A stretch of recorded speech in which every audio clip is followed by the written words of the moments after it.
Thank you. Hey guys, welcome back to King of the Bean. I am Josh, your last king, reigning, Former king. probably still king. Who knows? We'll find out For today. lucky. We'll see. I'm joined here with my two lovely people here. We have Ian and we have Ryan. That me. And if this is your first time watching, which it may or may not be, we'll see. We won't see. You'll But see. You'll see. we here in King of the Bean, we decide who's gonna be the king with our little jelly bean dispensary right here. We all pick a color, and whichever color comes up more, it's gonna be the king, who will then decide what topic we talk about this week. Mm-hmm. So we will see. Okay, before I choose this, what colors do you guys choose? White. White. White? White. There's like whites here and there. There's like two whites. So he doesn't want to do it. Orange. Orange. Okay, I'll do green. Cream. Always I'm really proud of you for picking different colors today. Yeah, so the both of you could just take orange or green. That's your joke, though. Alright, what did you pick? Orange. Orange. Well, we got 3 reds and a green. Oh, so you're right, Josh.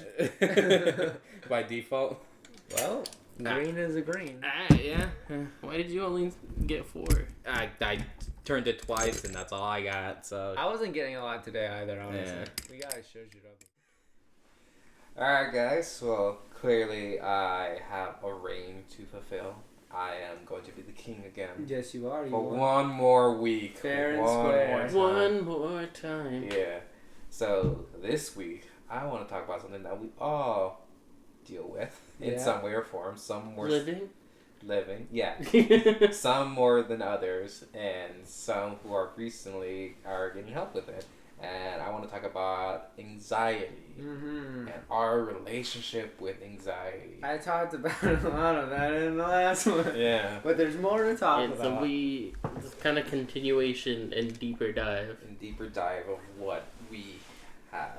So I want to ask right off the bat, like, what are your guys' relationship with anxiety?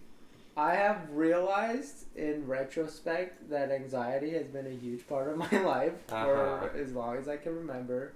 A lot of like social anxiety. Sure. For sure. Yeah. Very like introverted and like it's only recently that I feel like I've become more comfortable with being more outgoing. Sure. But like for a long time, like in school and stuff, like I didn't have a lot of friends. I didn't really like get out of my comfort zone. I never like rose my hand in class to answer questions. Because you didn't want to be wrong. Well, I just didn't want to talk in front of people. That's like fair. that's what it was. And still to this day, I don't in most cases like being like the center of attention. Says the substitute teacher.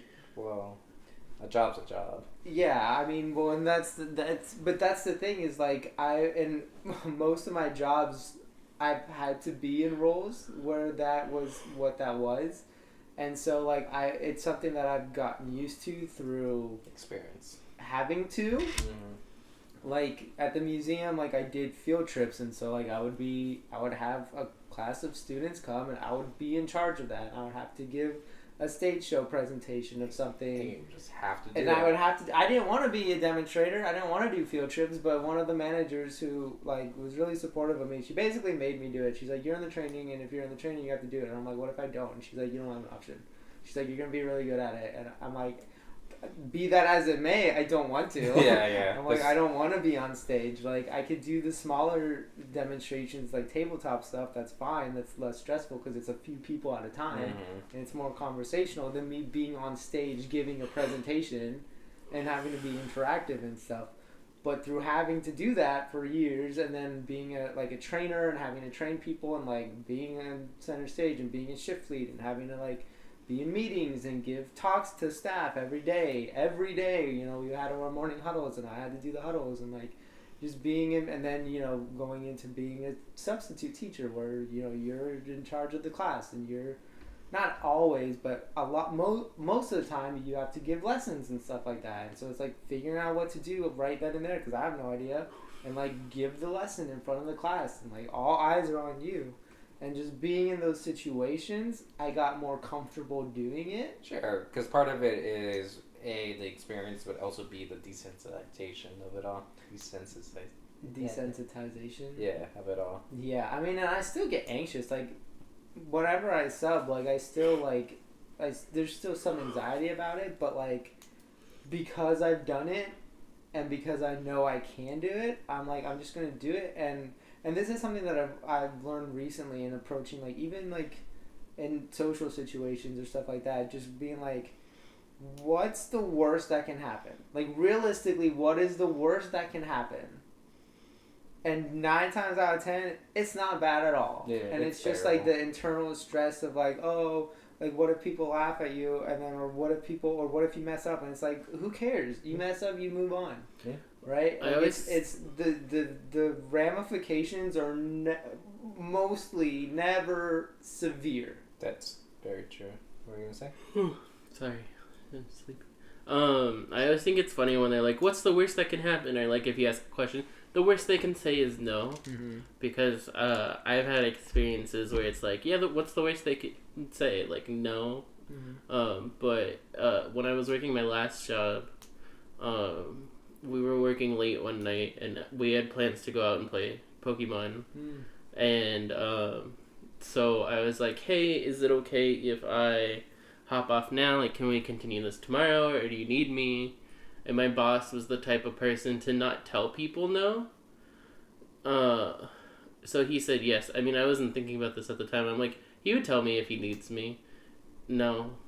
But if you were working late, you're still working after hours, which you have no obligation to do that. Yeah, but so he said yes. I left. Didn't think anything of it. He ended up continue working, which is his choice. Yeah.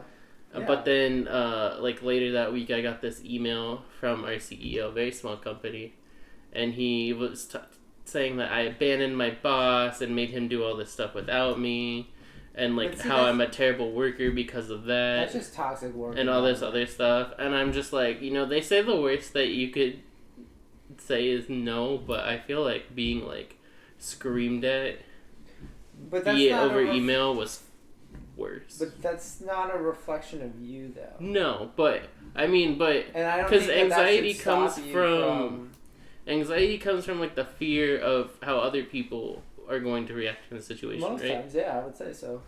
Like we have like social anxiety because we're afraid how other people are going to judge us or react to like things we do, stuff like that. Mm-hmm. So I'm not scared of the no. I'm scared of the no, and this is what you're gonna be saying about me. Yeah, which is why I'm like, I don't like that saying anymore because I feel like I've said it a couple times and then I'm like, oh, there is a worse option that I didn't consider. My anxiety didn't cover that one, and then yeah, and that sucks and that's frustrating. But I think at least like, I mean, to me, it's like you didn't do anything wrong though.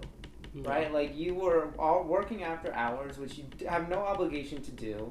Mm-hmm. You had prior plans that you were going to, and if your boss really wanted to, he could have said no. Yeah. Right? And he didn't, which, again, that's fine. If he continues to work, that's his choice. And whatever he relays to the bigger boss, and however he's going to interpret that, all of that's outside of your control. I know. Like, you didn't do anything wrong. You did the right thing by not allowing yourself to be taken advantage of. And if they're going to be the type of people that's a problem, like you're not working hard enough. Like I had to deal with that all the time at the museum. It's like, no, that's not how this works. I work my hours. I do my job. I don't have to take on 75 extra things just because you don't want to hire someone else to do it or because you don't want to do it yourself or whatever. Like, that's not my problem. Mm-hmm. Yeah, my whole point was just like, there are worse things than no. Yeah. I agree, but I also think it's a perspective thing too. Sure, but that doesn't make the anxiety any less. No, I agree. And I mean, in this case, I guess it wasn't anxiety. It was like, I pretty much had to take the repercussions of doing something. Of doing the right thing. Yeah, by asking. Because, I mean, I was okay either way. I would have just been like, hey, Ryan, I can't go out right now. I have to work. But instead I got, out of what I thought was no negative outcomes possible, there was one, so. Life finds a Which way. is why I also have anxiety. Because, Life finds a way. things like that happen, Yeah, and then you fear your- that it's going to happen all the time. Yeah, what is your relationship with anxiety? I mean, I've always had anxiety, terrible social anxiety, but also just, like, anxiety over everything in general, so...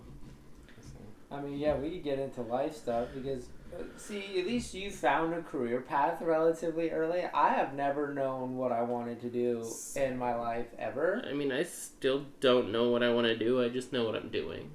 But you found something that works for you, at least for now. Whether that's temporary or not, that's farther than I've gotten.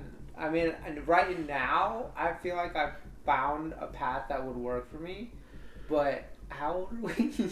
Like, it's taken a long time to get here, and that's a lot of years. I mean, some people take a lot longer. Stress and anxiety about what am I going to do, about, external stress of, you're still living at home with your parents, you have a part-time job because you can't get a full-time job, you can't pay for anything, and, like, what are you going to do about it? For years. That's super stressful and super anxiety inducing because it's like, yeah, what am I going to do? I don't know. Everything I try fails.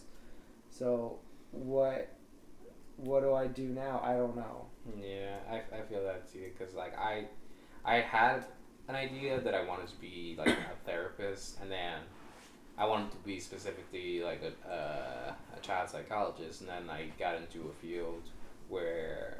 a job where I was dealing with a bunch of children, and I realized like, oh man, children are stressful, and I do not want to deal with that on a regular basis because it is affecting my health physically, which is crazy to get so stressed to the point where that happens. Yeah. So I'm just like, I don't know. And since then, I've been lost. I don't know what exactly I want to do with my life either. Yeah. Which is stressful. It's hard. It is, especially because like you need to like figure something out. Yeah. Because, life's not going to stop for you. No, and, like, you have, like, and the thing, too, is, like, I had a lot of external pressure being, like, you need to just pick it. What I heard a lot is you need to just pick something. Like, not everybody gets to be happy in life. Not everybody gets to do what they want to do. You need to just pick something and you need to deal with it. And that was so contrary to the way I felt inside. It's like, I don't want to just pick something. I want to do something that I'm going to enjoy doing. Like, I've been doing stuff that I don't like doing. And I don't like doing that. And I don't want to do that anymore. And my life is stressful. And it sucks. And I hate going to work every single day. I think the point of that, though, is, like, you don't know what you want to do.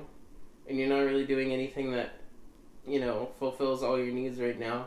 I think the point was just, like, you need to figure out something that can sustain you while you figure it out. Like, I tell him, like, you could try to find some, like, office job that maybe pays, like, $50K or whatever. That's, like, 9 to 5. Which gives you the freedom and a little bit of comfort knowing that you have, like, a backup or a safety while you try to figure out what you want to do. Yeah, but the thing that's just to play, like, it was dismissive to what I was doing. So, just to put in perspective, for one of the classes, I have the digital literacy class. One of the assignments we had to work on was like we had to like watch this video about like Excel and learn how to disaggregate data in like Excel and make charts out of it. And so to just practice, I have an Excel sheet on my computer that I've listed not every job I applied to, but like most of the jobs I applied to, like during the pandemic mostly, because I was unemployed and so I had to keep track of it for the unemployment to prove that I was looking for a job.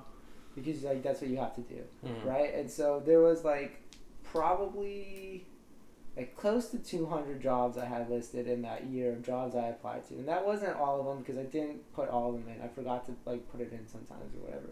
But, like, about 200 to work with for, like, that year or so that I was unemployed. Or, like, yeah, because I had, so about a year, right? 200 jobs. Of those 200 jobs I applied to like maybe 140 different types of jobs. And of all those jobs, I had 2 interviews. And I didn't get either of them. Ugh, that's rough. Out of 200 jobs I applied to, all of them full-time jobs, and some of them were more out there jobs like, writer here, or like assistant editor or whatever, like stuff that like dream job kind of stuff is what I think I want to do right now. And some of it was just like, you know, store associate at box lunch or like whatever, like just basic stuff that I have qualifications for, that I'm overqualified for in a lot of respects. But like I have retail experience, I have customer service experience, and just applying to jobs that fit the bill. You know what I mean? To just have a job. 2 interviews, I didn't get either of them, and 200 jobs. Which 2 places did you interview for?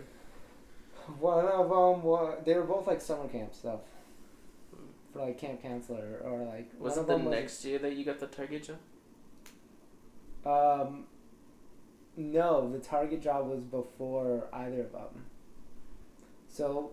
Because you said during COVID. Yeah, I got the Target job during COVID, and then after that, I continued this list until I went back to the museum. But before I got the offer to go back to the museum, I had 2 interviews for 2 different summer camp stuff, and I didn't get either of them. Good. That's rough. And then the cube came back, and then I'm like, okay, well, this is my job now. But so it's like, part of the anxiety and stress came from like, I'm trying, I don't know what's wrong. I don't know what I'm doing wrong. Like after we graduated our undergrad, I had reached out to professors like a few months afterwards, like during the fall. Like I have talked to people, and like nothing ever materialized into anything. And so it's like that stress of like being told like, one, you need to do better, you need to try harder, you know, you're just not doing enough, and you don't get to be happy, you just have to pick something and live with it. And like it's just, and then the internal pressure of feeling the same way of like, I'm tired of doing this shit, I'm tired of applying to jobs, I'm tired of getting rejection emails, I'm tired, like I just want to do something, and I don't understand why I can't. Yeah. I don't know what I'm doing wrong, because I'm trying everything and nothing's panning out, and so that all just compounds into like the most stressed and depressed I've ever been in my entire life, and it was just anxiety ridden, and so a lot of it came from like just not knowing what to do because nothing I tried worked, you know. What's your relationship with anxiety? My relationship with anxiety is that I've had social anxiety like everyone here. It got to the point for me in like, specifically like in high school where, you know, I would hang out with people because I felt like I needed to hang out with people, not because I wanted to. But then I realized like, oh, these people just talking to each other and they're not really including me in anything. And then part of me was like, oh, but I still gotta stay here because, you know, I had to be a part of a social group or whatever. And at some point I was like, I'm not happy here. Yeah. I don't have to be here. Yeah. And I walked away from the group. So very like Irish goodbye, like didn't even say goodbye or anything, just left. Nothing came about it with the people around me, except for like my friend Tony, who was also part of the group. He was the only one who like came after me. He's like, oh, where are you leaving? It's like, I'm just not happy here.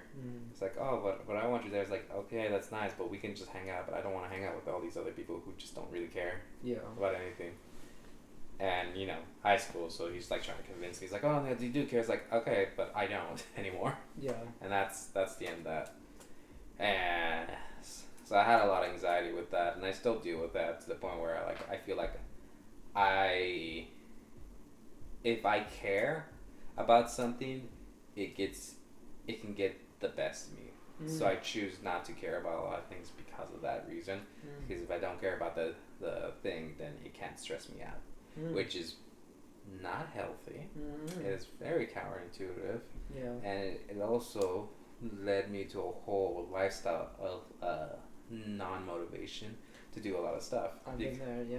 Because I don't want to do something if I can fail at it, and then if I fail at it, then I don't feel like it's because of me and not because of external factors or whatever, and then that stresses me out. Well, I had a similar perspective too for a while of like not wanting to like try things just for the sake of trying it, because in my head at the time, it was like if I invest in something and it fails, then it was a waste of my time. Yeah, no, I very good. I understand that. And now, like the reason why I'm now going back to school is because I was in a mindset of like, I'm going to try something, and even if it doesn't work, maybe there's something I learned from that. So I tried subbing, and I'm like, I don't like teaching. I don't want to do that. But like, what did I get from this? And it's like, oh, I like interacting with students, and like I have good rapport with them, and I'm good at relating to them, and they talk to me, and I enjoy being around them. And they're going through a lot, and like teachers are stressed out because they have a lot to deal with. So like, what can I do with this? It could be a school counselor. Yeah. And so now I'm going to do that, but I would never have gotten there if I didn't try something. I feel like that is one of the biggest lessons to learn, but it's definitely something you have to learn on your own. Yeah. Is that like failure is just a part of life, and you grow more from failure than success.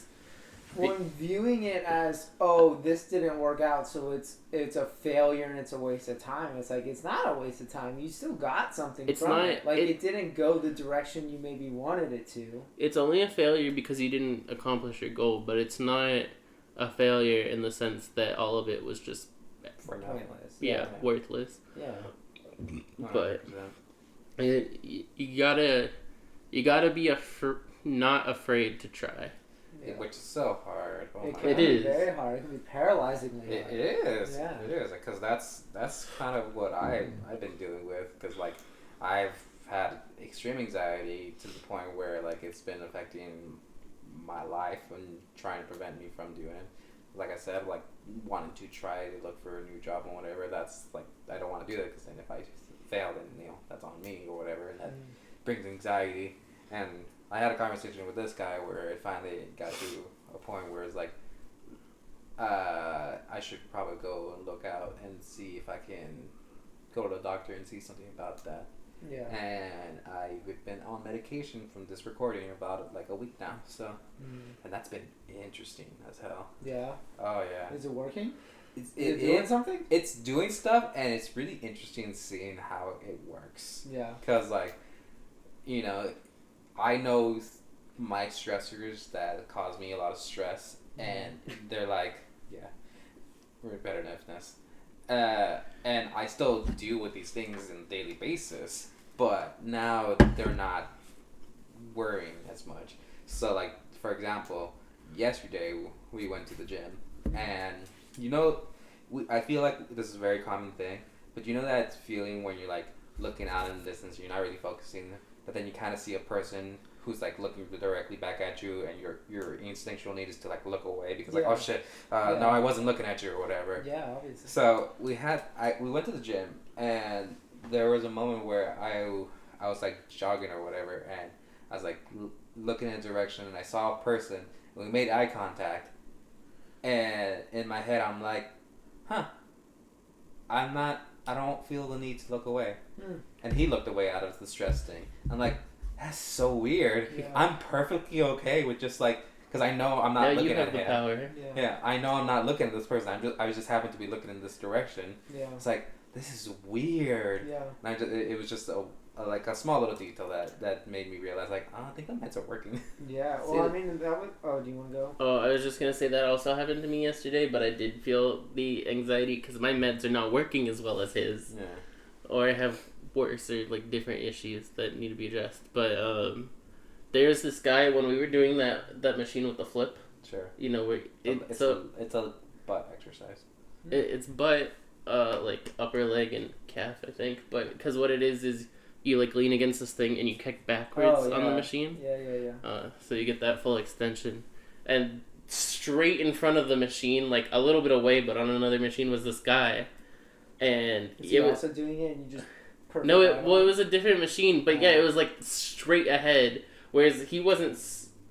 His body was more that way, and mine was this way. But we kept making eye contact. At this point, I'm just like, we're in this together. Like, did you wave or anything? No. Because I'm at a point where I probably would have been like, "So, dude."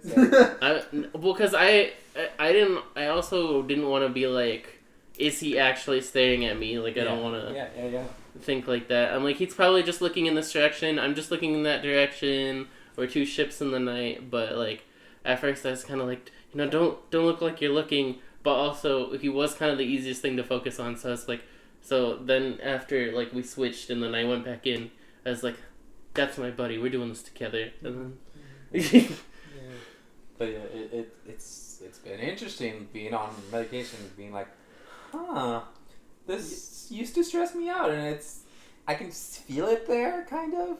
That it should stress me out, but it just doesn't bother. I mean, that's like what I was talking about in the last one about like driving and how that's so not stressful to me anymore. Like even if I don't know where I'm going, I'm just like I'll figure it out. Yeah, like we'll it's get not. there. Whereas before, as we talked about, I would be a different person in the anxiety, stress-filled Same. world of driving So- and like everything. And now I'm just like I'm fine. I'll figure it out. So you're not on medication. Josh is. No, What do you think helped you get past your driving anxiety? I think it was just an overall, like, life change of like addressing because it wasn't just anxiety for me; it was depression too. And once I got medication for depression because I was like severely depressed, suicidal ideations, whole 9 yards, and like it got to a point where I'm like, I need to do something about this. So I went to the doctor, and he was super cool doctor. I love that guy. Forgot his name. But he was awesome, super cool dude. Very like whenever I would have like, cause it was during COVID, so it was like Zoom meetings and stuff. And like after in the first meeting, like we kind of talked about stuff, and he was like, "Yeah, do you have anything else you want to talk about?" And I'm like, "Yeah, I think I might be like depressed or something like that." And he was just like, "Oh, cool, like let's talk about that." Like, I wanna cool, talk depression. like not cool and like. I know. But he just like I'm so glad that you want to talk about this because like people don't want to talk about mental health so much. He's like so like I want to talk all about it. He was like super invested and like always and like every time we had checkup like every few weeks and stuff and he was always wanting to talk about it and like all the surveys and stuff like that. And so like getting the medication from him and then I started going to therapy and that like would help. Therapy helped a lot too. Especially during that time, therapy was like. This was like the summer of COVID, so this was like summer 2022, and this was like the worst my depression was because again unemployed, while everyone in my house was employed, which was really hard to deal with because you know especially honestly you kept being like, well you're on vacation. I'm like I'm not on vacation, I'm unemployed. Like that's different. I didn't say vacation. You did say vacation several times. You were like, oh it must be nice to be on vacation. Well, but that also comes from at the beginning of COVID. When you, mom, and dad were out of work, it was reversed, where I was the only one working. The rest of you got, like, a break. Yeah, but my break didn't end. I know, but from my perspective, I never got a break, and I would have loved just, like, a month or two to kind of, like... Especially because my last job was so toxic and stuff. Yeah. To, like, just kind of relax and decompress. And, I mean, I'll still take that. My new job's not as toxic, but... I'll still love a break. There is a difference between being unemployed... and being on vacation. One is voluntary generally, the other is unemployment. But so that was hard and then like my girlfriend broke up with me at the time again. Yeah, like a month into it and so it was just like this cavalcade of like just feeling like the most worthless human being ever and not knowing what to do about it. And so it was like medication helped a little bit and then therapy helped a little bit. But like having therapy was so great because it was like the one reason I had every week to get out of the house. I had somewhere to go. I had someone to talk to. I had something to do. And I would get out of the house. Like I would go for walks. I mean, we play Pokemon and we would play Pokemon. I would go for walks around the neighborhood. And I would be gone for like 4 hours. Like, I would literally walk, even when it was 100 and whatever degrees outside. You're madman. For, like, that was, what else could I do? No, I understand. What else could I, that was the only thing I could do. I mean, that's why I liked, because I did my therapy, but it was video only, because his office was closed. But I didn't want to do it here. I wanted a reason to leave, and also, for privacy reasons and stuff like that. But I would go... A lot of the times I would go to the mall parking lot and just sit in the very back on my thing. Sometimes I would go closer, especially if I didn't leave the house in time because it was in a meeting or whatever. I would go somewhere closer, but I'd go to like a remote parking lot that had decent Wi-Fi or like internet connection. Yeah. And it was just nice to go somewhere else and be able to talk to like a third party. Yeah. And I loved my therapist. She was awesome. She doesn't do therapy anymore. I think she works at a school now. But she was super cool. My guy was just too expensive. It was really nice to, well, that too. And like, even with our insurance at the time, like they only paid for a third of it, so I still had to pay for 2/3. See, they paid for mine, and then they asked for a refund because of the whole thing. My last company messed up with my insurance. That, yeah. And then so I was paying like $200 a week out of pocket instead. It can be expensive, but it was literally my one reason to get out. And even like when my thoughts were really dark, I literally remember thinking like, if I don't show up Friday, Alicia's gonna be really upset, and I don't want to do that to her. And honestly, and that got me through to the next day. And that's something that you need. Yeah, so that was great. And then just like going through that, and then like after a lot of that, and like just being at a place where I was like, I need to change myself, and I need to be okay with myself, and I need to figure out myself, and just doing a lot of like self-reflection and self-improvement and self-care helped reduce the anxiety and reduce the depression. Like, I wouldn't even say I'm depressed. Even on my bad days now are like light years ahead of what my best days were 2-3 years ago. You know what I mean? And so it's nice, and it is a lot better, but it's like it took a lot of work to get there. But like, you have to want to do the work.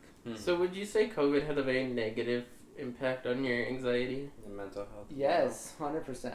Mine only. I mean, I think. Well, Yours got improved. Mine only got better once COVID hit. I love that COVID. I think that I definitely hurt because. About that. Huh? We'll get to what Oh he yeah, just we're said. definitely gonna get to that. Yeah, But I I wanna think know. again, like it wasn't just like the breakup. It was like the unemployment. It was all the everything happening Everything at happened once. at the same time, and there was nothing I could do about any of it. Yeah, it was out of your so it hands just- and out of your control. Like, cause I wasn't doing great before that. Like the fall before that, I had decided to go back to grad school the first time, and that was a horrible decision. And not only did I know that was a bad decision, but then when I decided to drop out, other people were not happy with that decision of dropping out. But I'm like, this isn't for me. Like, this isn't what I want to do. This isn't where I want to be. These aren't my people. Like, this ain't it, Chief. Who wasn't happy? Is it the 3 people I'm thinking of? I don't know who you're thinking of, but probably. But anyway, important people in my life were not thrilled with my decision. Yeah. And so that, of course, then made it harder, because then you feel like, well, now I feel like I just have to do it, and being, the whole, suck it up, you have to deal with it, you don't have a choice, like, you're just not going to be happy in your life, was very prominent. But then I'm like, I mean, I ultimately dropped out, despite repercussions from people for that, because I'm like, this is, and when I sent that email that I wasn't coming back, just so much weight lifted for me. And I'm like, this is the right decision for me. And people are going to be upset about that, and whatever that's going to be is going to be. But, like, I knew that was the right decision for me, but it was still hard.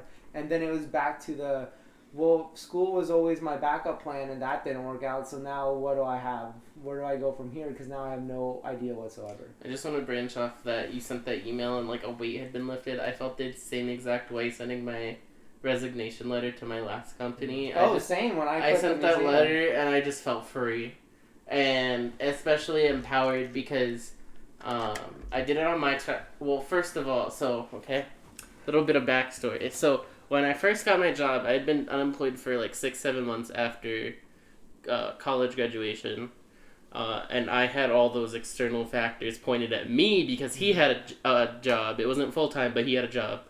I had a job since sophomore year. And I had a job too, but mine was tied to I was tutoring. the school. So school ended, I ended. So it took me a long time to get this job, and I'd been interviewing a bit, and also submitting tons of applications that never got heard back from. But the way my new boss sent me an email at like 11:30 at night, being like, "Congratulations, you've been hired." I had never been through anything like that. Everybody was asleep. I'm like, what do I do with this information? Like, I had the anxiety of if I was going to get the job, and now I had the anxiety of, like, what do I do? Like, I helped him get the job. I want that to be on the record. That was the second job.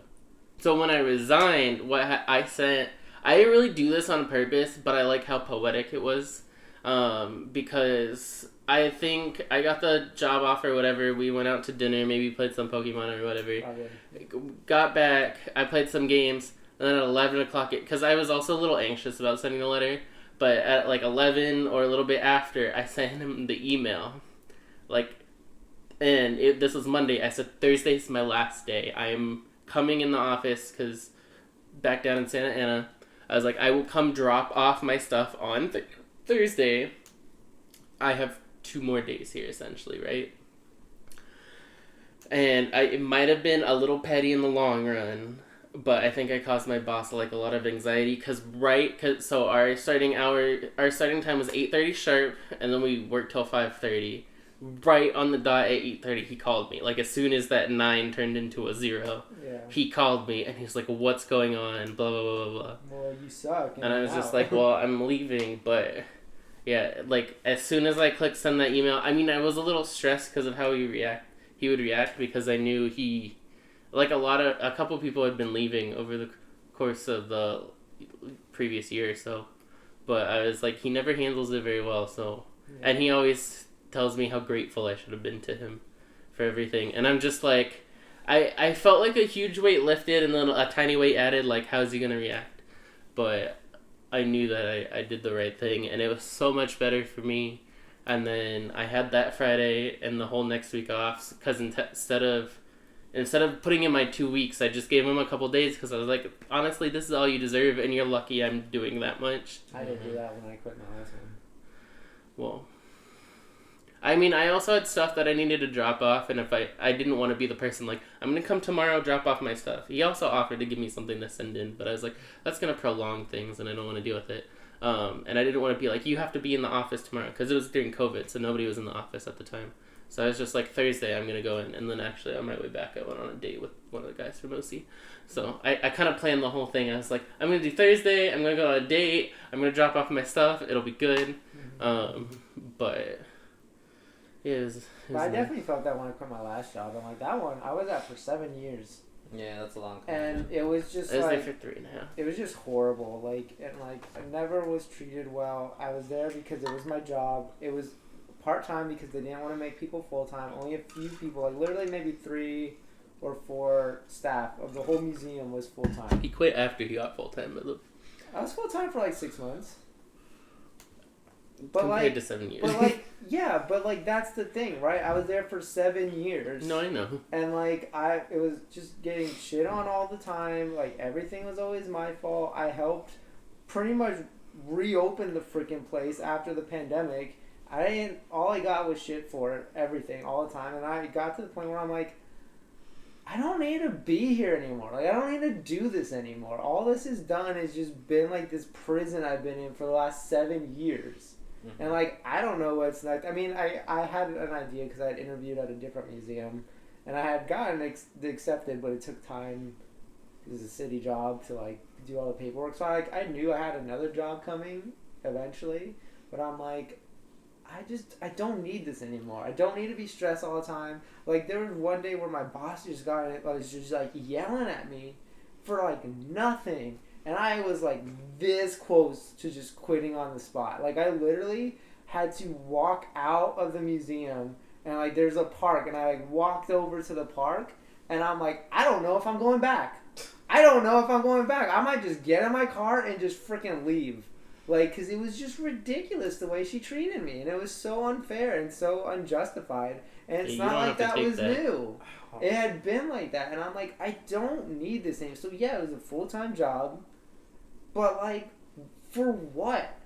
Like, I've been passed up my whole time for promotions for no reason. Like, this job wasn't going anywhere. Again, I'd been there 7 years. And it wasn't going anywhere. So, I'm like, I don't need this anymore. I don't want to feel like the depression was coming back. The anxiety was coming back. And I'm like, I don't need this. I'm done. I do want to say, because I was just thinking about it, on topic of, like, things that you would think cause us anxiety that don't, like your experience. So with my old job, like, you know, I quit. I got anxiety from everything. So the 1 week that I took off in between jobs, I went and visited my friends in South Dakota. This is the first time I ever traveled by myself. None of it gave me anxiety. I was completely like free and like a normal person for that entire week. Like I was a little bit nervous meeting my friends for the first time. But, like, getting on the plane, I had to transfer planes because they didn't offer nonstop. And then we were about to be in a car for, like, 20 hours the whole week. Zero anxiety the whole time. And I was, like, I just felt like I could finally live for the first time in, like, years. Yeah. And that was so, like, beautiful. Yeah.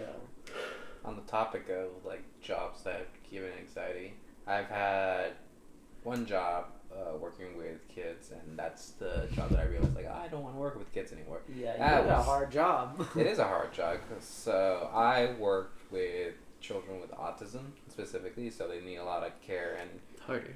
and observation to make sure that they are doing the proper things that they should be doing. When you were a behavioral therapist, right? So you I go was to a behavioral- people's house. Yeah, I would go Yeah, to people's Daisy house. tried that. She did that for 2 months. I was like, I'm going to grad school.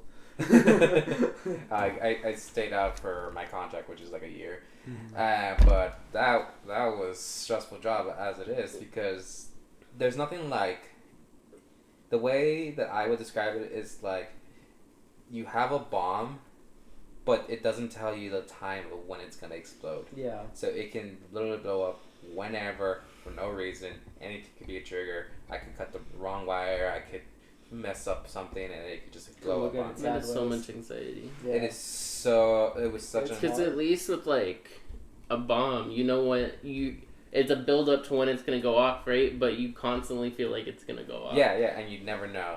And And it could never go off. It couldn't. But and that was the job, and my job was to make sure that it did not go off. And I'm only human. Children and people in general are all like wild cards. Anything can happen that can mess them up. And so I would have days where I would work with my kid, and my kid was a very like big priority client, Mhm. where he had big bursts of anger. So I have to make sure that it never happened.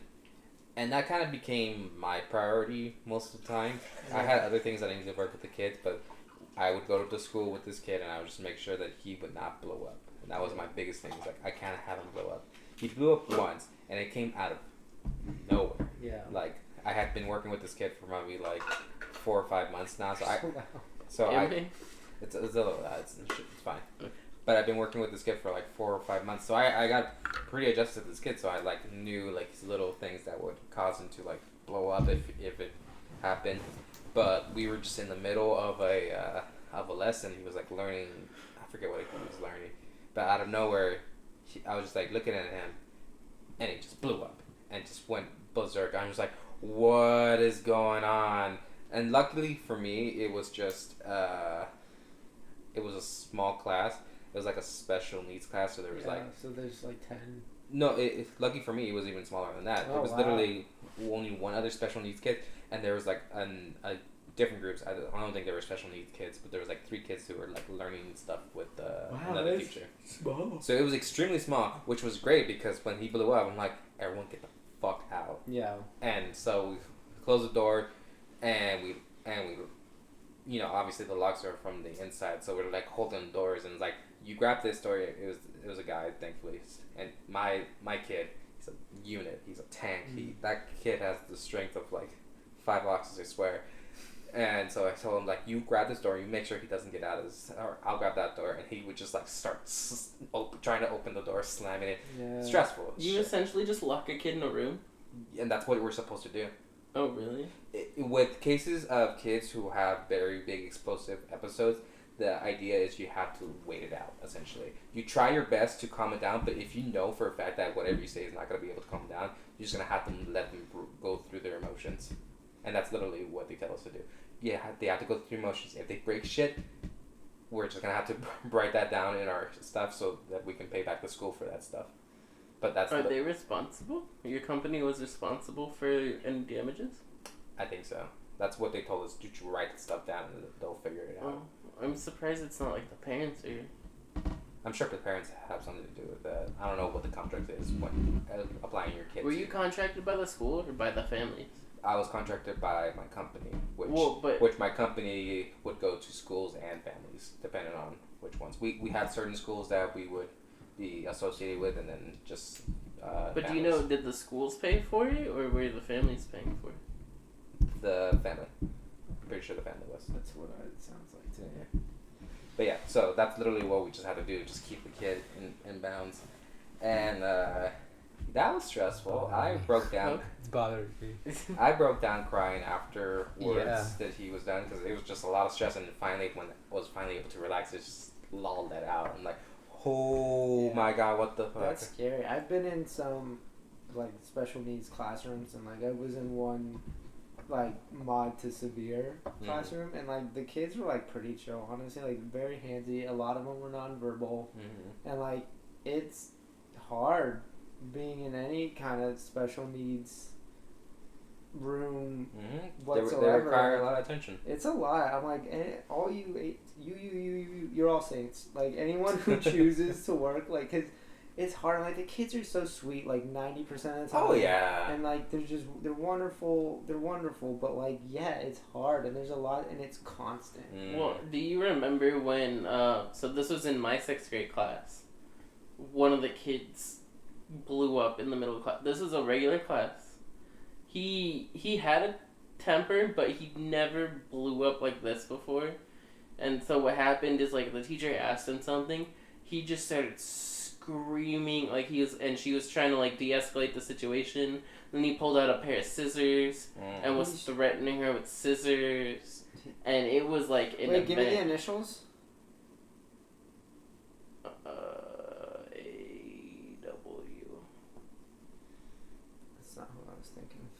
What are you thinking?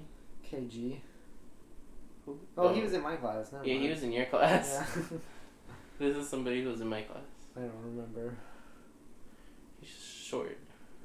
Everyone was. Drank lots of stuff. Look, you're gonna have to just tell me the name. At some point. Anyways. But yeah, he exploded. He got suspended for like a week or so. Oh my kid got suspended too. In office suspension.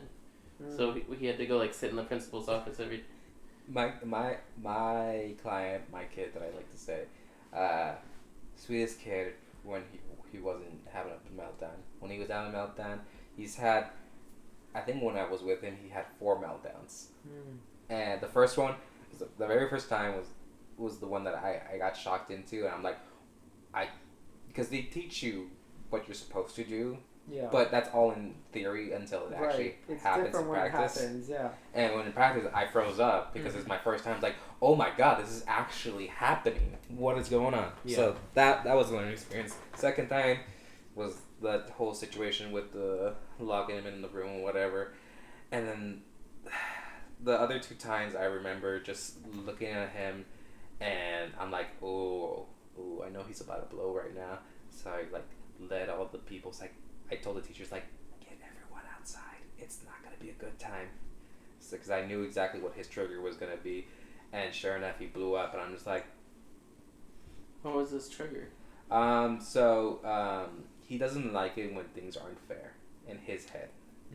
So... I get that. We were playing Uno. And so, in his head, you keep drawing until you get the card that matches it. Yeah. So I told him, we're not doing that. We're going by different rules. The rule is you grab 1 card, and if it's not right, then your turn gets skipped. And he did not like that. And he was keeping it on guard for a little bit, and I told him, as soon as I saw that, I was like, everyone needs to get the fuck Why out are you of changing the rules on him? Because he needs to be okay with change. That's the big thing. Yeah. Change is going to happen no matter what. Yeah. You just don't mold everything around the kid. That's not how life works. You have to teach him how to cope. Yeah. So, and the biggest thing that I always tell him, and he brought this phrase from his other person that I always kept with me. He's like, hey, buddy, is it a big deal or a little deal? And he's like, little deal. He's like, it's right, it is a little deal. It's like, we can handle this, it's fine. That's good. And it's a great phrase that I learned from him. Big deal or little deal. That's a good way to like look at things. Yeah. Like, Is it a big for deal? everybody? Like what you're doing, you get upset about something. Is this a big deal or is this a little deal? Like I guarantee most of the time it's a little deal. It's like, well, I don't need to be upset about it. Yeah. Even like because that actually reminds me of something like so like when I'm on I don't like social media but I go on Instagram and I see this stuff. Just usually, but also just like as a time killer, like when I'm bored and I don't like it, but I've developed that habit of like it's just you do it when you're bored and you're sitting there. It's 8:30 and you're something whatever on the background. You're scrolling and like there's a lot of videos that I come across, like especially TikToks, because like TikTok's not really my thing. Then there's some veins of TikTok that are awesome, and I'm like, this is cool. And then a lot of it, I'm just like, this is garbage. Like this is dumb. These memes are dumb. This is dumb. And then like it'll irritate me at first, and then I'm like, I've been training myself to be like, this isn't for me. That's it. It's like, this wasn't made for me. I don't have to like it. I don't have to like everything I see. It's not for me, and that's okay. And I scroll on and problem solved, instead of like being like, oh, this is so stupid. Why is this here? Like, this is dumb. TikTok's dumb. It's just like, no, this just isn't for me. Like, that's okay. And that's really how you deal with like most things in life. Like with anxiety, it's like you gotta really figure out like why is this affecting me? Is something in my control that I can help with? If it isn't, is it that bad? Is it a big deal? Is it a little deal? Yeah. It's all a matter of perspective. When I feel it's how you respond to it. It's just being able to like take that step back and be like, okay, what's the problem here? When I feel like a lot of anxieties manifest in ways that are totally unrelated to what the deeper issue is. Yeah, sometimes. Because like I got a lot of anxiety or frustrations from things like League, but it's because the issues stem from somewhere else. But like there's either like a small case of the issue in the game or whatever, like say you messed up something, you just feel like you're failing people or whatever, and you can't do anything right, or like you're playing with other people and everybody else is just always doing everything wrong. And that's how you feel like at work, where everybody's just messing up your stuff, and you're like, this is supposed to be my escape, but now it just feels like reality, and that's why it's so stressing, and now I'm getting all worked up, and like a lot of it, you have to like look at the deeper meaning of what appears to be the source, because it's like most people, you're not mad at the video game. No. You're mad at however it made you feel. That's a feeling you have in your regular life or something, and but now you feel like you can lash out, whereas like maybe at work you don't feel like that, which is probably a good thing. Yeah, probably. But that's one reason why I think I don't play a lot of like competitive games, is one, like, because I definitely had that, because like I like to play Battlefront, like when it was out, and Battlefront 2, like the newer ones even. I mean the older ones are better than the Star Wars ones, but like the newer ones were fine, and I had a friend I would play with, and like, but like it would be frustrating when it would just die all the time, and I'm like, and stuff happens, and I'm just like, I feel like I'm not bad at this game. There's just so many people better than me because they play it all the time, and they're like super try-hardy, and I'm like, and it just upsets me, because I'm like, this isn't fun when you just die immediately and you have 47 deaths and 1 kill, and it's like, this isn't fun. I don't like this. Like, this isn't enjoyable for me. And it's very much a thing of like, it's not necessarily I'm doing something wrong, it's just like, this is the environment of this game, and like there are people who are better than you, and even if you're doing everything right, you're still gonna lose, and like, and I'm just like, and I don't like this environment. I don't like feeling like this, so I'm like, I'm not gonna play that. I like cooperative games. I like playing with my friends against a computer, and are playing single player stuff, and like having adventures and whatever. Like that's because games are supposed to be fun, and if you're not having fun, what are you doing? Yeah, you're just stressing like yourself you said, out. like this is supposed to be my escape. This is supposed to be my fun time, and I'm just pissed off the whole time. It's like, I don't want to do this anymore. So then that's something I feel like I learned too with anxiety, is avoid the things that make you anxious if you can. Yeah. Like, you don't have to play those games. You can play other games. Yeah, that was a big thing with us, because I used to play League with this guy over here. And the big difference between us is he's more competitive than I am. Yeah, he's very competitive. I am nowhere near as competitive as you are.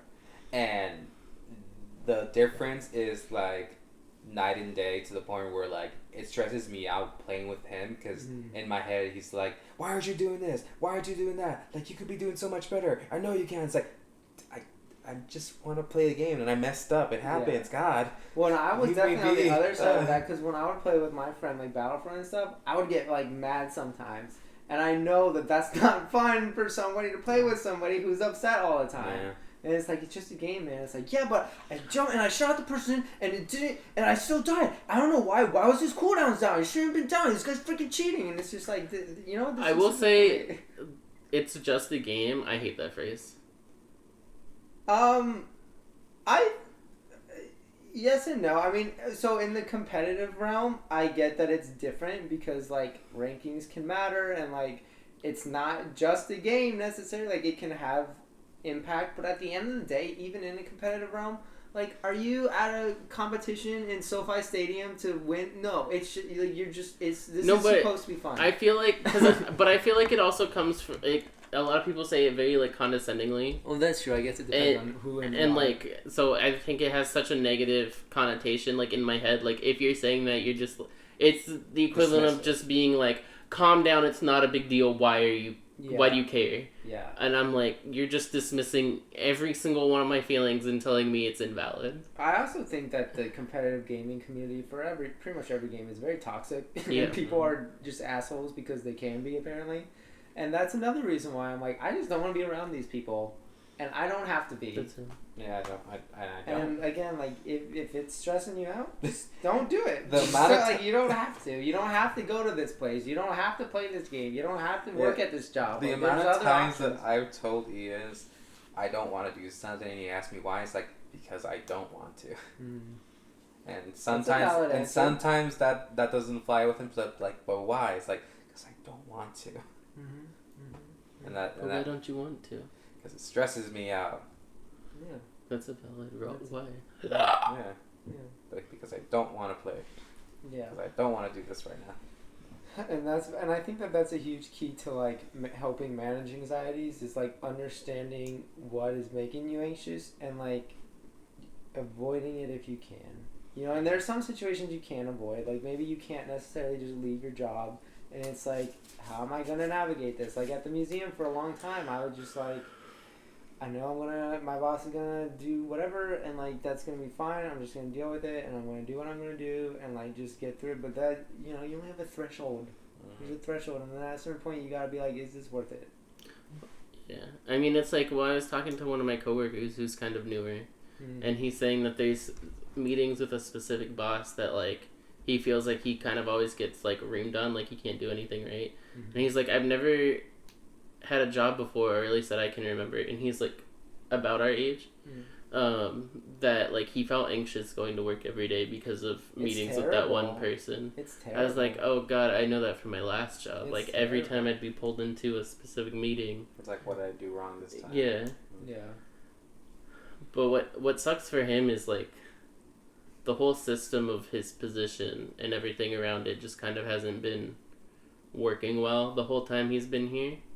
Because his direct boss keeps like going on vacation and stuff. Maybe this is too specific, but and it's just kind of like frustrating that you know, he just feels like he's constantly failing, but he also doesn't feel like he's been given the tools to succeed. And I'm like, I mean, I empathize with that 100%, just because it's like, you're like, I don't know what I can do better by myself, and it's getting hard to like continue doing stuff. Yeah, I understand that too, because at work I deal with the same situations where they kind of throw me into like a new thing to do. It's like, hey, can you help me out with this? Like, maybe. I don't want to at this point. But at first I was like, yeah, sure, what's up? And then they give me these tasks. I'm like, okay, so what do I need? It's like, oh, you need this information. It's like, where do I get this information now? It's like, I don't know. Yeah. And I'm like, well, if I need this information, I can't do this. Like, yeah, can you figure that out for us? Like, what? Oh my god, I hate that mentality of, oh, just figure it out. And it's like, no, you can't just figure things out all the time. Like, that's not, I would get that at the museum all the time, where like a higher up would tell like my boss, like, oh, you need to do something. And she would never stand up for herself, which is part of the problem. And she was anxiety ridden all the time, and she would take it out on me, which was the biggest problem. Yeah, it's but just like, a trickle. But then so she would come to me and she'd be like, okay, Ryan, when you do this stuff, I'm like, okay, well, how are we gonna do it? She's like, I don't know, we need to figure it out. I'm like, you can't just figure it out. Like, that's not an answer. That's not gonna work. We need a plan. We need to know what to do. We need to know what we need to do. We need to know how to do it. We need to get people who can do it. You can't just say figure it out. I hate that, and I also hate when you have two things that seem equally important and you ask the person like above you or whatever, like, what's the priority? And they're like, I don't know, just get it both done. And I'm like, that's not how that works. Order do you want me to do? Because I feel like if I pick whichever one I'm going to do first, you're going to tell me that I should have done the other one first. Because it's this whole corporate business mentality of like, overwork yourself, or you don't care about this company, and like, you need to do everything we ask at all the time. Because like my boss too, she would like go to meetings on her days off. I'm like, why are you going to meetings on your day off? It's your day off. And she's like, well, because we need to go to the meetings. I'm like, then have them have the meetings when you're working. My old boss would... I'm like, they know when your days off are. And this was his own work ethic. Like, nobody made him do this. Even CEO was like, when he's on vacation, don't talk to him unless you have to. But he would go to, like, Hawaii or whatever with his family, and he'd still be on meetings. He'd still be calling or messaging and doing stuff. She would take her laptop. I'm like, leave your laptop. And she's like, well, but what if... I'm like, no, you're on vacation. See, he would take it. He would take it just because he was like VP of IT, basically. Yeah. And so if something happened, there were some things that only he had access to or only he could fix. And but like, it's that's mission the thing. critical. Like, it's always going to be something. But the thing is, just leave it. But the thing is, none of those events would happen when he was there. He was just working on this other, like, lower medium priority stuff, and it's like that can wait until you come back. Yeah, that and that's a huge thing too. Is like you need to respect yourself, work, regardless and value yourself, regardless of your job. And this is what several of my professors and the school counseling have already told me: is one, you need boundaries. When 4:00 hits, you're out. You don't worry about anything else. Doesn't matter what's going on. Doesn't matter what's happening. Like, that's your job's done. You need to take care of yourself. You need to have boundaries. And at the end of the day, regardless what job you're doing, regardless what your career is, once you're gone, no one's gonna remember you anyway. True. So like, why are you working yourself to the bone? Why are you going 12 steps above and beyond when it's not gonna matter? All you're doing is hurting yourself. You need to take care of yourself. You need to prioritize yourself. You need to have boundaries that support yourself, and then do what you can in the meantime, but don't, Yeah, my last boss, and sometimes CEO would even complain, like, just because we say we're done at 5:30 doesn't mean we're done at 5:30. Yes, like, it does. You don't have to turn off your computer right then and there and leave. Yes, it does. Yes, it does. And I'm like... These are my working hours per my contract. This is when I'm done. Well, and I'm out. The thing is with salary, there is a little bit of expectation. And that's why I hate salary. I hate the idea of it because there is that expectation that, oh, well, you need to work more when we need you to. But it's like, but then that exception becomes the expectation. Yeah, yes. Well, because I would work extra on occasion, but I made sure it was never a habit. It was an exception. Yeah. Like, I think it was like 2 years ago we were trying to roll out this new feature or whatever. And I was in charge of it. So I'd work maybe a couple extra hours every night just trying to make sure that I did everything I needed to get it done on time. And I'm fine with that exception because the idea of salary is also like sometimes you put more than 40, sometimes you put less. It should all even out to about 40 hours a week. That's what it should be. That's what some of my bosses have even told me. Like, there's give and take. It's an average. Like, the goal is 40 hours a week. That's the best balance we can try to give you for now. 32, hopefully soon. But, that'd be awesome. Like, that's the ideal balance for working culture right now. Sometimes you're going to go over, sometimes you're going to go under. That's just... Well, that's fine if that's the mentality. If you allow the ebbs as well as the flows. Well, but I feel like majority of the time, if not almost all the time, those exceptions, like I said, become the expectation of like what your old boss was saying, and like what they would do at the museum is like, oh, well, you should be working all the time. Yeah. You should be working past. You should be bringing your computer home to have meetings on your off days, instead of saying, this is my weekend. I'll talk to you on Wednesday when I get back, because they know when your days off are and they don't care, and you allow that to happen because you show up. And so you have created this culture that no matter when they need you, you are going to be there. Yeah. That's not your job. Well, it's like... That's not your job at all. Take your vacation. Take your weekends. It's yours. It's needed, and you deserve it. That's what it's there for. At my last job, too, like, there was always give from the employee, like, extra time and stuff, but there was never take. Like, you never got... Like, if you ever stepped out for a doctor's appointment, I still had to submit, like, even a 1 or 2 hour PTO request. Yeah. And, like, one of our workers, he asked for, like, flex time because every time we changed daylight savings time, since we had time clocks and everything, there would be a day, or, like, the weekend, the night shift or whatever, that he would have to come and make sure that all the clocks appropriately switched and everything's still connected and sending the correct time. And, like, I don't know exactly what he did because I never had to do it. But, he would then like try to take off Monday or get less hours on Monday, and like they fought back on. Yeah, because For they him want on you that. to give everything, and then, but again, once you leave that company, you just move on to the next person. Like, you're expendable. It doesn't matter who you are. It doesn't matter what you're doing. At the end of the day, you're going to be expendable. So they're not going to take care of you, so you take care of you. Because you're the only one who can take care of you.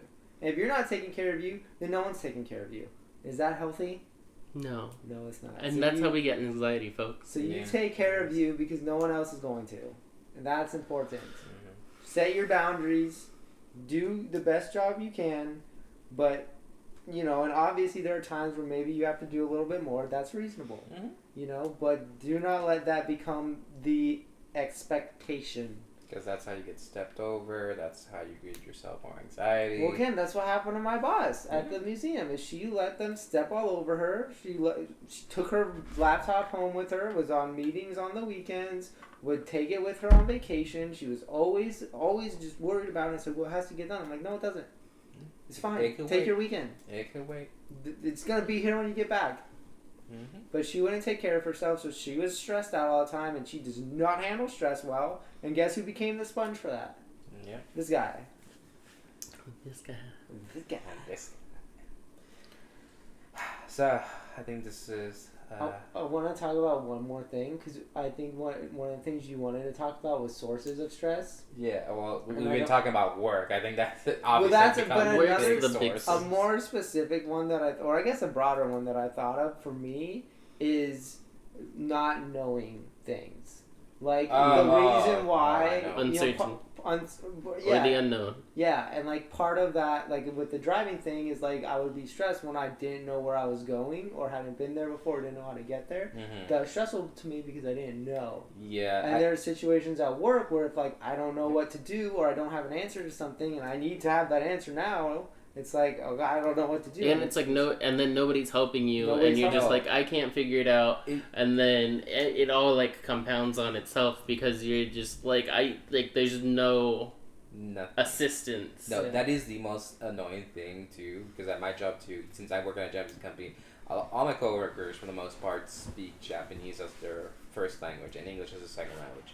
So they have trouble communicating some things in English. And I've been there long enough where I kind of understand the gist of what they're saying. I still don't understand sometimes. Yeah. But the most annoying thing is that I get called in to help with a conversation they're having with someone else. It's normally always like an IT guy or something like that. And they're trying to explain to me something that I have no idea what's going on. Yeah. So I'm trying to give the best information that I can, and I like look over to my coworker, it's Tomo, who is telling me, it's like, yeah, my favorite guy, who I look at and it's like, what is this about? It's like, I'm calling about this, like, and I'm not asking, I'm asking, what is this? What are we doing so I can figure it out on my own? Because clearly you guys are not going to be able to help me, and I'm trying to get this guy to help me to help you. Yeah. And it's the most stressful thing in the world. Yeah, and I feel like I could be like a bit of a perfectionist sometimes, and then and that ties into like the competitive stuff too. It's like I know I'm doing what I'm supposed to be doing, and it no worky the way I want it to worky. That could be a bit stressful for me too. Oh yeah. It is a mess. Do you have something like is a source of anxiety besides work that you want to talk about? Like maybe a broader source. Yeah. Life. Well, that's too broad. That's a little too broad right there. Yeah. I mean, I just think. Well, I mean, I want to stick with life just because there's so many things you're supposed to do. You're supposed to go to work, which is like 9 hours of the day because nobody gets paid for lunch anymore unless you're him.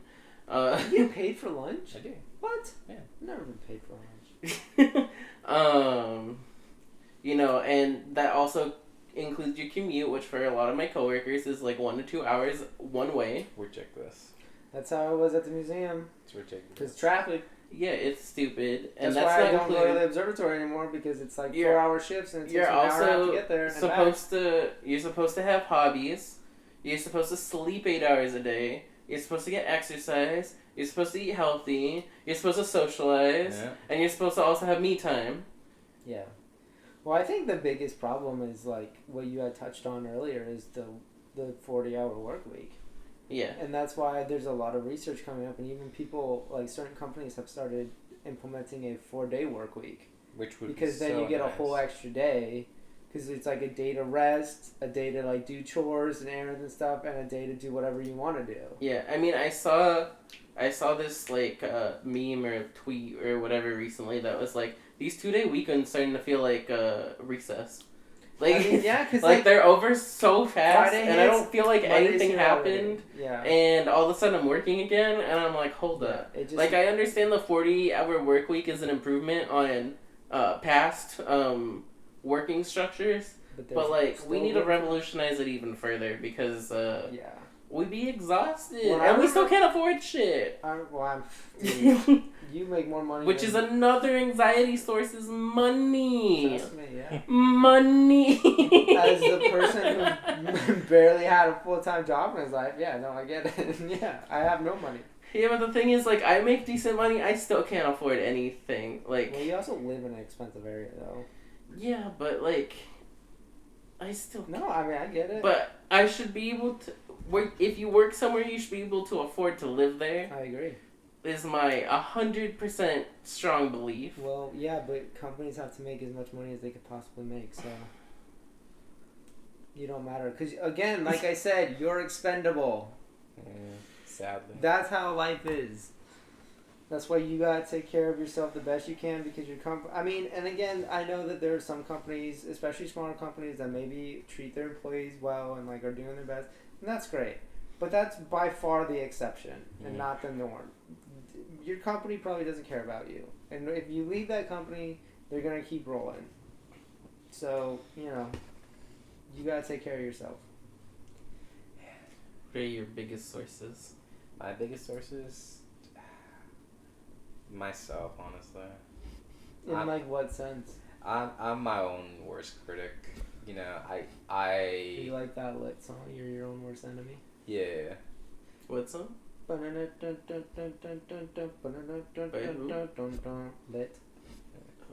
But I feel like I'm my own worst enemy. I am my own worst enemy. Yeah. You know it if you I know the song. Yeah. I just didn't know they were called Lit. Yeah. But I feel like I give myself a high bar based off of what I see around me. Like, I need to reach what my sibling did, and if I don't, then I'm a failure. Comparison, that's a good one. Comparison is the worst thing. That caused me so much anxiety in high school. One of my darker times in my life. The only time I ever really felt suicidal. Thank God. That was the only time so far. But who knows? It may come in waves. That's life. It does. But your medication's working. Life does come in waves. And that's the thing about growth too, is like it's not linear. It's okay if you backslide a bit because you still learn something and you're still moving forward. That's the idea, at least. Good days and bad days abound. But yeah, no, so myself. Like that 40-hour work. Yeah. But myself is my own worst enemy. Mm-hmm. And it is tough because people say, like, you gotta take care of yourself. You gotta do that. It's like, yeah, I do, but also myself is beating me up. Yeah, no, Self-care it's hard. is also just hard. It's Self-care is easy. hard. It's easy to say. It's hard to do it. And again, like not every day you're going to. No. You're gonna have bad days, and you're gonna have days where you're like, that it's not happening today. But you just gotta like keep reflecting and being like, okay, maybe tomorrow will be better. Did you guys ever see this? It was like a post on like Reddit or somewhere, I forget where. But some guy did like a little chart of like all 365 days, and he color coordinated it to like, oh, okay, this was a great day, this was an okay day, this was a bad day, this is a really bad day, and he like color coordinated it all, and you see it, and a majority of the things are just an okay day. I'm like, that is something to strive for. To just have an okay day, that's better than having a really bad day. That's something that I feel like I got, from my self-growth journey thus far, is like having an okay day. That's a good day to me. It is a good day. Not every day has to be exceptional. Not every day you have to feel Your belly's showing a bit. No, the best in the it is. entire world. Mm-hmm. If you just get through the day and like, nothing bad happened, that's a good day. Yeah. It's a good day. It's funny you said that, and I was thinking, because I saw this graph of, like, how my league games have been going for, like, the past month or whatever, and it's, like, really red on days where I went, like, really negative win rate, or, like, really green, the better win rate, and I'm like, I feel like sometimes that really correlates to how the day actually went. Just, like, how you're feeling. A bad day was also a very bad league day. Yeah. Where, like, on great days, I'm playing, like, amazing, I'm kicking ass, taking names. You're all out of ass. Well, I think that is a good spot. But before we go, I want to tell a little tale about my medication journey. Yeah. So, please do. On this, so like I said, I've been on my medication as of right now for like a week, which is nice. But the biggest, and that's been working great for me so far, which I'm really happy for. But the biggest thing that I want to take away and I really want to share is that a lot of people were noticeably aware of how I was acting before my medication. And it is something that in my head I thought I was hiding a lot better because I don't want to trouble anyone with my issues. You know, they're my issues. They shouldn't be your issues. And so I had talked to my brother, Johnny, and it was just one day we were having food at my parents' place, and I was just telling him that I was actually going to see the doctor that day. He's like, oh, why? It's like, I haven't been feeling the greatest. Like, I feel like I'm stopping myself from doing things that I need to do. It's like, oh, okay. And he left it at that at the moment, and I went to the doctor. You know, got diagnosed with depression and anxiety. Smaller side of it, but still. Mild depression. But still, nonetheless. And my brother Johnny called me that later that day, and he asked me, he's like, oh, Josh, how are you doing? Like, how do things go? It's like, oh yeah, I went to the doctor and got diagnosed with depression and anxiety. It's like, shit, that sucks, man. It's like a very him way of saying it. It's like, yeah, it does suck, but I'm on it. And I'm gonna get some medication for it, and you know, I'm gonna see with my with my insurance to see if I can get a therapist too. It's like, oh, okay. Nice. And we talked for a little bit, and he's like, oh, I've been reading these books that maybe you'll be interested in.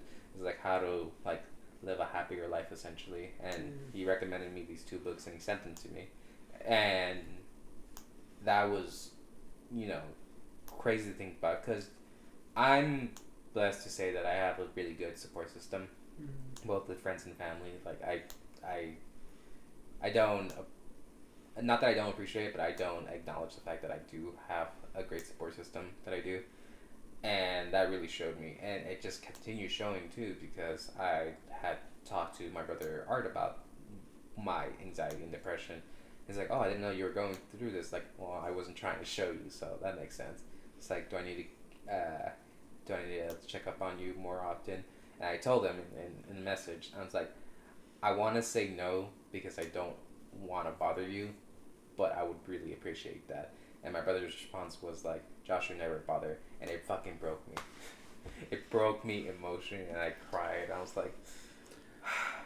I'm glad somebody else is telling him this, because when we had like our 2 a.m. deep conversation... That's most people do. This is... in my eyes, you see him? Yeah. I resonate with that. This is what I was trying to tell him. I was like, you have all these friends and family who love you because you're a good person. Yeah, I denied it. But you put yourself down so much because you have all these like anxieties about being a failure and stuff like that. And I'm like, people love you and they care for you and they just want to see the best for you. Which I always knew, obviously. But it's anxieties. Like, but he went to the doctors and he started talking to people more. And I think now that they've especially started saying it out loud more, it really hits. And this is something that I told him early on in our relationship. I'm like, look, I have a lot of anxiety and stuff. I am going to doubt things, like even just his feelings towards me or anything. I'm like, I just need you to give me positive reassurance that you think this way, because or else I might see something and interpret it as like, oh, because he didn't do this, like he doesn't like me anymore or anything like that. And it, like, just any kind of like positive reinforcement or like it matters. Checking up on somebody, it it shows means so much. Yeah. Yeah, It's it just mean- like it's the little things too. Like even just saying like, "Oh, dude, it's not a problem." Yeah, like it that's fucking hit hard. Sometimes that's all you need to hear because sometimes Yeah. you don't hear it ever, No. and everything feels like you're just a burden and like you're just worthless and like you know, it would be better off maybe if I wasn't here. Yeah, which thankfully I didn't go that far in my thoughts of my anxiety and That's depression. good. But it was just so great, and it kept happening too. Where like I talked to Evie about it too, where we were hanging out last week, not this week, but we were talking about it. And on the drive back, it was literally on my drive to get my medication. For whatever reason, there was like a fire that happened like near the freeway or whatever, so they closed off my ramp to exit, and that just delayed the shit out of me. Yeah. So I was gonna go get my medication, and I got my medication and blah blah, and I finally went to go pick her up. And at this point, like it was like so late, and I had messaged this guy, but his phone didn't vibrate with my message. I was cleaning the kitchen. Something, yeah. But I messaged like, hey, can you just go pick up Evie? Because I'm assuming Eckart's already at the house. Can you just go pick up Evie and like get the food? I gotta go get my medication and whatnot. He didn't respond to that, so I'm like, okay, whatever. And then finally, I like, since he didn't respond, I called Eckhart because I knew that he was gonna be at the house. Like, hey, Eckhart, is he in there? It's like, yeah. It's like, all right. I just got my medication. I'm gonna go get Evie, and we're gonna go get it all together and then go get food. So I go get Evie. I start driving, and I'm telling Evie about my whole situation about how I got diagnosed with depression and anxiety, and at that point too, I was telling her, like, yeah, so I got my medication, and he had wanted some sodas or whatever from for like a recipe. So I was like, I'm right there in the area, I might as well just go grab it or whatever.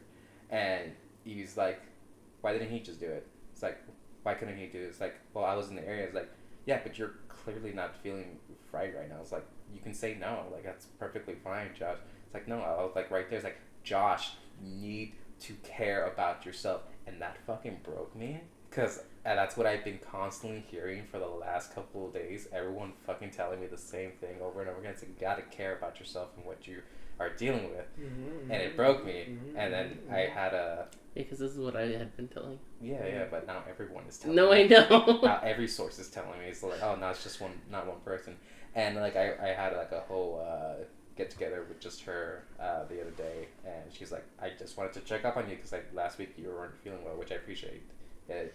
And I was telling her, like, honestly, like what you said was completely valid, and honestly what broke me was the fact that you told me that I should care about myself, because I've been hearing that nonstop, and it's just now a very sensitive thing for me where I hear that's like, it's fucking true.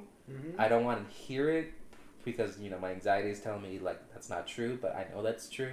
And it's just everyone's just keeps telling me and showing me this affection and love, and I'm just like, oh god. Especially when you're not used to it. And like the thing is too is like hearing something is one thing. Yeah. Like somebody can tell you, it doesn't matter who it is. It could be your best friend, your closest person in the world. It could be a total stranger.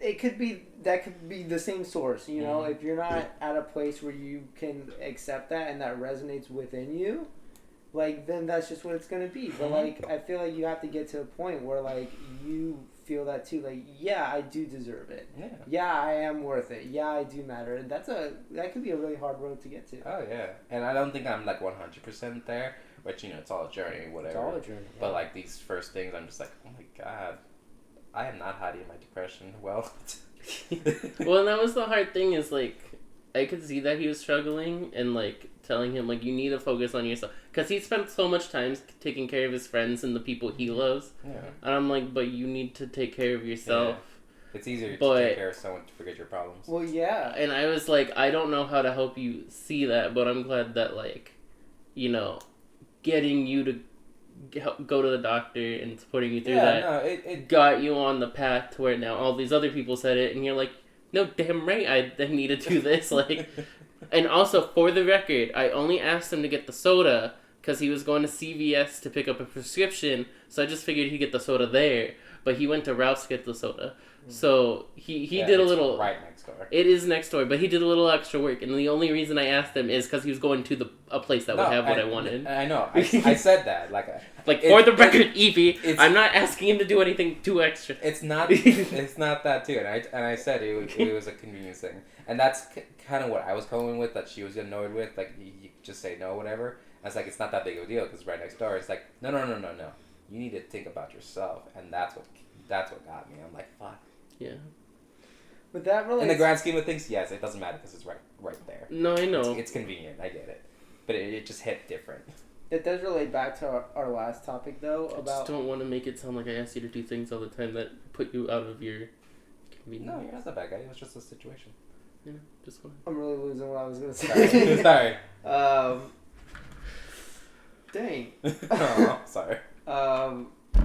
It has something to do with like what we were talking about last time with like relationships and what you learn from it is like I learned that you need to take care of yourself first. Like in a relationship or out of a relationship, it doesn't matter. You need to take care of yourself because like I very much did that thing when I wasn't okay. Whereas it's like I don't know how to help myself. I don't know what to do, and I don't want to think about it because I don't have an answer. So I'm just gonna do whatever she wants because I know what I could do to make her happy, and so I'm gonna pour everything into her. Yeah. And then conversely, it was a place where she was like the opposite, where she was very focused on herself. So it was all this like all give, all take sort of thing. Yeah. And that wasn't good for either of us. Yeah. And neither of us were okay. And it was just like this vicious cycle. But like, yeah, that is a thing that I definitely experienced too of like, well, I don't know what to do for me, so I'm just going to pour everything in everyone else. But like, that's not healthy. It's not. You need to take care of you first. You need to say, you know what? No, I need to figure this out. I need to focus on me. Because Or sometimes think, what would you tell somebody else to do if they were in the same situation as you? Honestly, that kind of works a lot of the time. Yeah, because it's Putting like it out of your own perspective. yeah, you're kind of like, well, what would I tell my best friend if they were doing the same thing that I was doing? Yeah. And you're like, well, it is maybe I easier should take to my give advice own than take advice. it. Yeah, 100%. 100%. Yeah.